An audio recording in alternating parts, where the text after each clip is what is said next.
Em minhas andanças pelo interior brasileiro, tomei conhecimento da existência de Dona Mirinha. Sempre que Dona Mirinha chegava no ambiente, era aquela senhorinha doce, de bons modos, afetuosa, e eu dizia, junto com todos no ambiente, boa tarde, Dona Mirinha. Ela prosseguia com seus passos lentos e cara gentil. Sua maneira de se movimentar era de uma leveza tal que não se poderia imaginar que ela quebrasse qualquer coisa, ainda que por acidente.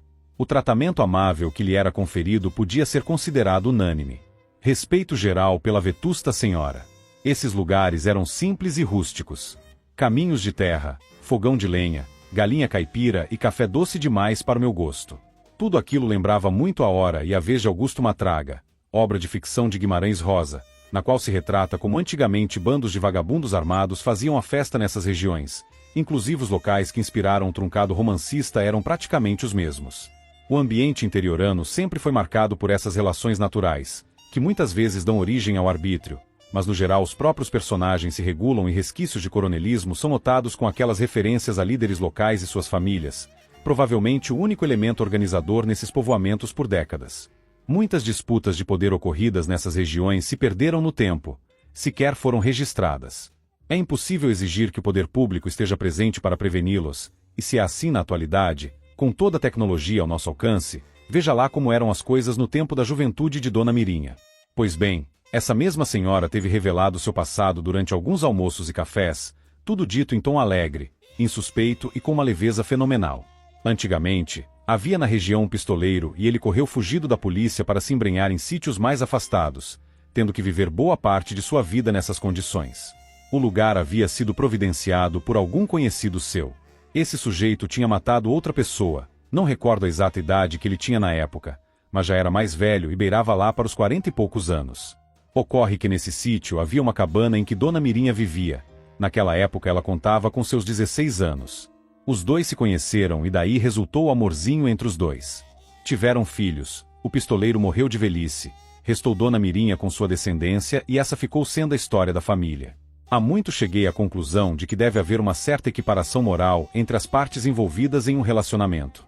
Se analisarmos com atenção, não faz sentido sustentar a ideia de que mulheres supostamente inocentes se envolvem com homens absolutamente degradados, como acontece no caso das companheiras de criminosos que levam marmitas aos presídios e passam horas nas filas de visita íntima.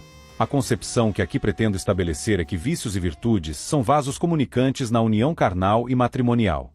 Assim, se um lado da laranja está podre, o outro também está, pois enxergou na podridão alheia algo que lhe agradou ou, no mínimo, um vício que não causou repulsa e, por essa razão, a relação pôde se consolidar.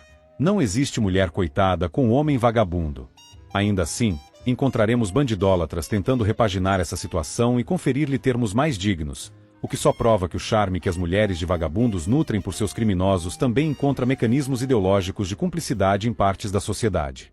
Em suma, existem mulheres de vagabundos, no sentido real, e mulheres de vagabundo no sentido ideológico ou metafórico, aqueles que militam em prol de uma visão mais complacente para com esses elementos que, na sanha criminosa, encontraram um obstáculo e vieram a ser presos ou autoexilados em lugares distantes da autoridade policial.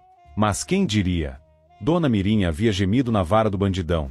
Ela havia praticamente ignorado o assassinato cometido e não se incomodou nem um pouco, tanto que estabeleceu família com o homicida. Esse insight caía como faca quente na manteiga que era a aura inocente de Dona Mirinha. Após várias camadas de disfarces sociais e do semblante de idosa inofensiva, aquela senhora toda cordial e delicada era uma vagabunda que há muito havia saído do radar de detecção da piriguetagem. E o pior, essa constatação era impossível de ser comunicada ao meio. Mas, ainda assim, o privilégio de ter essa pitada de lucidez no mar de fingimentos era algo que valia por si. Aquela carinha afetuosa não era mais o suficiente para me transmitir uma falsa impressão.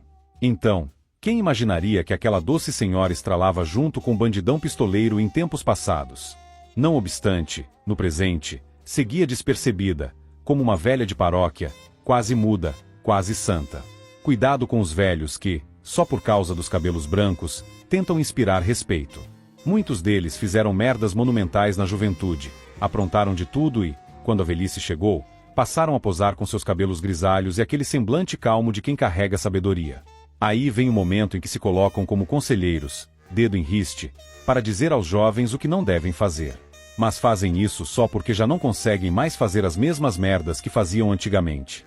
E agora, Sempre que ela chega, eu a cumprimento, mas desta vez sabendo de tudo e digo: boa tarde, Dona Mirinha.